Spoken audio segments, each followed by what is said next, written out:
Good morning, ladies and gentlemen. Welcome back to the Shadow and Sun Show, and welcome back for another chill RPG supplement review. I thought this one was quite appropriate to go over this month, considering it's October. This one's called Chill Creature Feature, and unlike the other supplements and modules, it's not really an adventure. It's more how to actually play or let your players play as the monsters. Vampires, werewolves, mummies, and ghosts are now playable characters, or were back in the day. When this came out, you can now let your players play the bad guys. I really wish there was a Creature from the Black Lagoon supplement, but that, that's me. I'm probably the only person who would want to run the Creature from the Black Lagoon, and how much fun could that be? There's only so many women you can kidnap, and before it just becomes a repeat of the two Creature from the Black Lagoon movies. But this one has everything you need. It also has some other neat features in this book that I'll go into in just a minute. But for the most part, it tells you, how to roll up the character, the background, the reasons, the whys.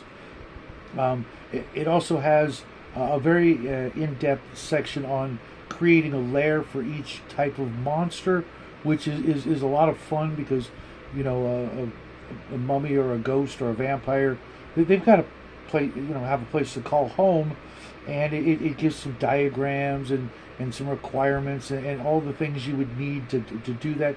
Obviously, a werewolf doesn't really need a specific lair, but if you reverse everything, you can use it to actually build your adventure, so to speak, using these rules to create a very custom vampire or werewolf or mummy for your other players to go up against.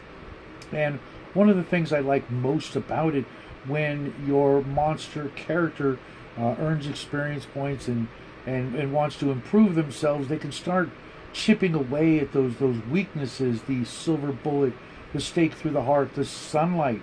Imagine, a vampire that can walk around in the daylight, that's not covered in glitter, or that's immune to, crosses and garlic, and things like that, to where they become even more powerful, which would really, really throw a wrench into your players' plans if they had to go up against such a creature that was, no longer susceptible to the more common things that these monsters are traditionally, vulnerable to.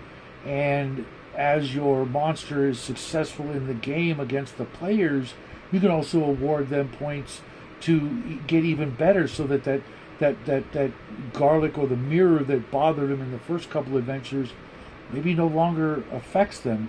And that, again, would also make for a very challenging monster to go up against. And one thing I couldn't help thinking about when I was going through this book with new eyes, because back in the day, the TV show Being Human didn't exist, whether you were a fan of the British or the Americanized version. I couldn't help but think, there's a vampire, a werewolf, and a ghost in this book. Maybe the writers of that show, maybe they had a little experience with this particular game. You could say it was maybe they were Call of Cthulhu fans, but if they were, I think they would have gone and written the story a little bit differently, because it was very, very much like this, very British in the way these books are laid out, especially with the group Save, and we talked about that in the last video, the organization that goes out and hunts these monsters down. I don't know. What do you think? Do you think they maybe played this game, or they just came up with it organically in some other way?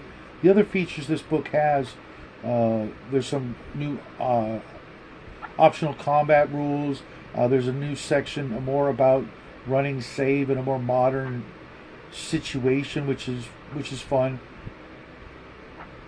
and more art. That's the magic of this game. That's what's called the art. And then the last chapter called Closing Clause. 4 blank creature sheets. 4 pre-generated character monsters. 13 NPCs unlucky enough to have known the PCs above. You might call these NPCs pre-mixed victims. And a summary of important tables in this book. All in all, it's only a little over 80 pages, and the monsters actually have their own layers drawn up, I think, for the NPCs and things like that. It's all in good fun, and I'm wondering what you guys think. Would you want to play this, or would you go with White Wolf or Vampire, one of the other games?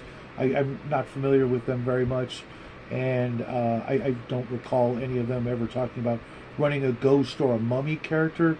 I also couldn't help but be reminded of that great sort of claymation animated Rankin Bass monster movie that had Boris Karloff playing the leader of the Monster Club, and Phyllis Diller was in it. I just saw a video of it, Mad Monster Party, I think it was called, and I'm gonna have to go find that and watch that, because I remember watching that as a kid.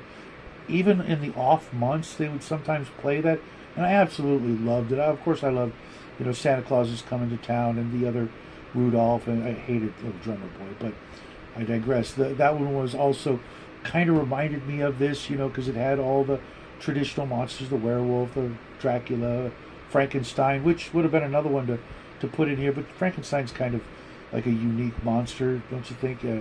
Everything, there's no real reason to run one of those kind of characters except as a one-off. I know the flesh golem in D&D is the closest we get to those, but I think just one and done is really more than enough. Well, I don't know, what do you guys think? But that's what I got for you today. I hope you guys enjoy this. I know this game's hard to find, but the PDFs are readily available for free, and if before you go out and spend $300 to try and track all this down, you could give it a whirl with the free PDF and let me know what you think. I know it's a very simple game in comparison to the more crunchy monster games or even the other games that are out there, but this one always held a very, very warm spot in the cockles of my heart. My friends and I loved this game growing up, and hopefully you guys will get a kick out of it too. Let me know what you think in the comment section below, and I will talk to you guys later this evening, afternoon. I'll be running a Paint and Chill stream with Bo Paints Minis as a special guest, and of course my good friend George from Rooster Games will be our student for the evening, as we try to teach him some new tricks on how to paint up minis. Have a great week. Have a great day. I will see you guys later. And as always, happy trails.